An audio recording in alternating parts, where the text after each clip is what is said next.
utiliza la fuerza del enemigo para obtener la victoria. Ese eres tú, Manuel. Mira, ve, antes de meternos en el tema de por qué en Venezuela gana Maduro y Chávez el otro, que está reflejado en cómo se vio el proceso de Colombia. Hay un sector que lo vio, pero fuera de foco totalmente. Pero fíjate, los Estados Unidos excluyen a Venezuela, Cuba y Nicaragua de la cumbre. No le van 8 presidentes, pero además Boric y Fernández se tiran unos discursos, pero que barropa, pues, allá. Ahora, días después ocurre lo de Colombia. Es obvio que los Estados Unidos están pelando en cuanto a sus políticas en Latinoamérica, porque el presidente no es Lilian Tintori la pavosa, son los americanos. Porque ahora dice que allá sacaron una foto de Lilian Tintori, que no, son los americanos, que como les importa ellos, no se han dado cuenta que se vienen conformando unas realidades en Latinoamérica, unas búsquedas que son contrarias a los intereses que ellos apoyan, pero no porque sean contrarias a los americanos. Todos nos queremos ir a vivir para Las Vegas y en Disney World. Claro, y el béisbol y el claro, y llamamos, aquí no hay nadie contrario a ese enorme y bello país, pero los presidentes, los liderazgos americanos solo piensan en ellos. Fíjate, después de todas las pistolas que hablaron de Maduro, producto de la guerra, bueno, ahí el día pasado liberaron de los FARC a Carlos Eric Malpica Flores, que ¿quién podía imaginar eso? O estos permisos que le dieron a Chevron y a la otra empresa para comenzar a negociar. Van lento, pero pues, están jugando su interés. Inclusive hay una declaración de ¿cómo se llama el presidente? Ay, Dios mío. Biden. De Biden, que por cierto se cayó de la bicicleta, pobrecito Biden. Mira, donde dice que son capaces de comprarle petróleo a los rusos. Porque a los Estados Unidos solo importa ellos. Ahora, Estados Unidos tiene que revisar sus políticas en Latinoamérica, porque si no revisan, no saben de política y ellos saben de política. No, claro, y sin duda. Ahora, lo que estamos viviendo todavía es una herencia del gobierno de Trump. Trump, a diferencia de los gobiernos anteriores, y con mayor énfasis el caso de Obama, pues que entendió las divergencias de América Latina y la necesidad de una diplomacia activa. Bueno, Trump vino con la doctrina Monroe. Vino a reivindicar el viejo planteamiento de comienzos de siglo, ¿no? De la doctrina Monroe de Estados Unidos para los americanos. Guerra Fría. La Guerra Fría. Bueno, y la consecuencia es eso todavía. Ahora, ¿qué pasa? Que Biden gana, Biden es presidente demócrata. Ahora, un presidente no puede automáticamente desconocer las medidas tomadas por el gobierno anterior, menos en la estructura americana donde hay poderes pues, que tienen que ver con esas decisiones. Entonces no era posible esperar que la victoria de Biden significara restablecer relaciones con Venezuela de manera automática, resolver el problema de las sanciones. Ahí entra un proceso difícil y sobre todo ahora en el caso del Partido Demócrata, que se enfrenta a las elecciones de medio término que van a ser en noviembre de este año, donde todo indica que el Partido Republicano, su contendor, posiblemente obtenga la mayoría en ambas cámaras. Entonces, bueno, hay una prudencia en las medidas.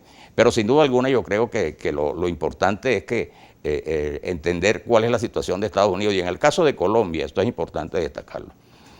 Colombia es, desde hace unos años, el país, digamos, no base, pero el aliado natural de Estados Unidos.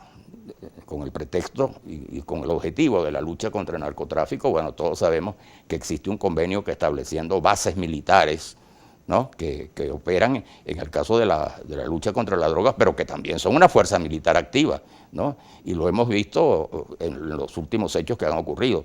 E incluso ya decidieron convertir a Colombia en lo que llaman socio global de la OTAN, que es el único país de América Latina que tiene esa categoría. Es decir, entonces ahí se va a mover Petro con una realidad, y es que tiene a Estados Unidos ya no como una referencia para los discursos, sino como una realidad concreta. Y yo creo que su primer paso, y ya lo anunció en su discurso, es abordar el tema de la lucha contra el narcotráfico. Porque después de muchos años de la presencia americana, de las bases, bueno, ese problema se agrava. Persiste. Y se agrava. El cultivo de drogas cada vez es mayor, se ha extendido ya no solo el cultivo, sino el consumo y la comercialización en todo el país. Y bueno, yo creo que es lógico que un presidente que asuma le plantee a Estados Unidos la necesidad no de revisar, pero de discutir ese tema Y lo que planteó también Petro es que ellos tienen el problema que él llama, ¿no?, de la selva amazónica, el problema que tiene que ver con el cambio climático, la necesidad de un plan también con Estados Unidos para preservar la riqueza forestal de esa zona. Entonces yo creo que necesariamente, más allá de lo que pueda pensar, como él tiene, y lo está haciendo ya, ¿no?, en el sentido que ya hay comunicación, que abrir un espacio con Estados Unidos para convenir en nuevos proyectos binacionales que tengan que ver con esos temas, porque el tema, por ejemplo, de la droga para Colombia no es cualquier problema. Colombia es el país mayor productor de drogas del mundo, y además no es la droga, sino lo que genera.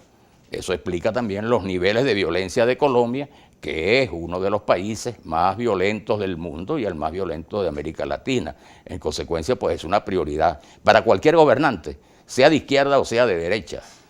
Pensando en los intereses de su país, una necesidad importante es acentuar las conversaciones al menos, pues, y tratar de establecer un clima de armonía con Estados Unidos, que es distinto a lo que puede ocurrir con otros presidentes, ¿no?, y en otras circunstancias. Ahora fíjate, el tema colombiano para nosotros es fundamental.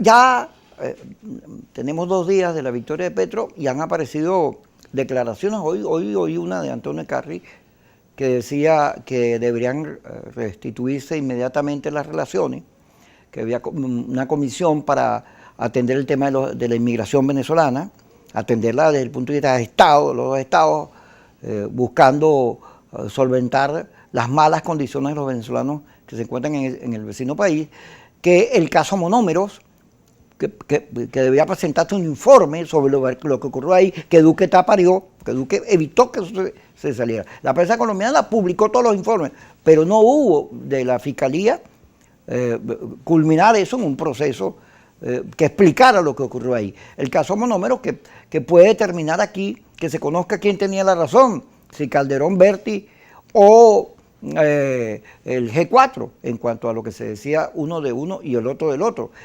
Todavía está el diputado Pirela, la fracción que se llamó del 16, haciendo denuncias porque nombraron una nueva junta directiva, no explicaron nada que ver lo ocurrido, etcétera. Pues eso se va a saber. Pero además, replantear la relación con Colombia significa también todos estos asuntos de la frontera, el comercio, las relaciones. Ahora, digamos, mucha gente que vive en el Táchira o en Maracaibo, en la zona fronteriza, se mueven hacia Colombia a estudiar, a vivir, a comer, porque hay agua, gas, luz, pero los productos, la gasolina ha sido un tema para Colombia de enriquecimiento, porque la compran aquí y la venden allá mucho más cara, etcétera. ¿Cómo ves tú la relación Venezuela-Colombia? No, sin duda alguna, una necesidad de restablecimiento de las relaciones, que además no lo ha planteado Petro, lo plantearon los 3 candidatos. Lo planteó Hernández, que Hernández fue dentro de ese simplismo, de esa cosa de él, ¿no? La palabra de él fue, no hizo una reflexión por qué, sino que dijo, bueno, chicos, pero ese es otro país, que ellos resuelvan sus cosas y nosotros resolvemos las nuestras, es decir, de manera simple, ¿no? Pero Fico Gutiérrez también lo dijo, porque es un problema que afecta mucho a la economía colombiana y luego también la presencia de esa migración venezolana ya que, como todos sabemos, significa un peso para cualquier gobierno y en el caso de Colombia, pues que es un país y que confronta tantos problemas. Y luego está el hecho cierto es que eso que ha pasado se deriva de la política de Trump, que dada la vinculación de Colombia con él, convirtió a Colombia en la base operativa de su política de intervención en Venezuela. Y eso se explica el famoso concierto, ¿no?, de las Tunitas, el concierto en Cúcuta, se explica, bueno, todo lo que pasó, la instalación del gobierno interino allá. El embajador de Estados Unidos acreditado de Venezuela despachaba desde Bogotá y también ya para finalizar la organización y protección a la famosa Operación Gedeón. Entonces, bueno, ahí tendría que revisar sin duda alguna el gobierno colombiano el hecho de que Colombia es un país soberano, pero debe respetar también la soberanía de Venezuela. Y las diferencias políticas entre los gobernantes no tienen por qué crear problemas a 2 naciones históricamente unidas y hermanas, pues. Vamos a ir al corte, Manuel Felipe, y hablamos también del tema de la guerrilla y de los paramilitares, que a nosotros nos afecta muchísimo. Bueno, secuestro, de todo, cobran